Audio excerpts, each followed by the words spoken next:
ধর ধর। আজকে থেকে এই বাড়িতে তোকে কাম শেষ, তোর আমার আরোতে কাম করবি। এই বাড়িতে কাজ করবো কিনা? আমি বিয়ে করছি কি লিখা? আমার বউ কি ঠ্যাঙ্গের উপর ঠ্যাং উড়ে তারপর খাইব? হ্যাঁ, বাড়ির কাম কাজ সব আমার বউ করবো। কি করবো আম্মা?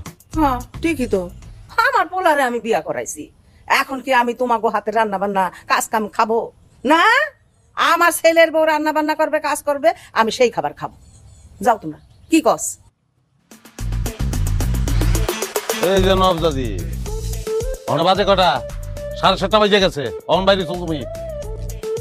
আজকে পয়লা দিন থেকে মাফ করে দিলাম, কালকা ফজর রক্ত উঠা কাম স্টার্ট করবি তুই। কি গো আম্মা? হ্যাঁ ঠিকই তো, আমার বয়সকালে আমি তো আজানের আগেই উঠতাম।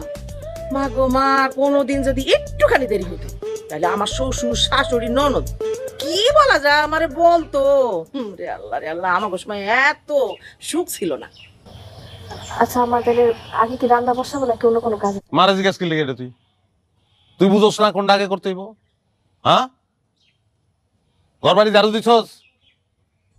আমার ঘরে যে বাচ্চি কাপড় ওগুলো যে দোন লাগবো খেয়াল আছে? বাপ মা শিখে না কিছু না? হ্যাঁ, কোন কাম আগে করতে হয় কোন কাম পরে করতে হয়?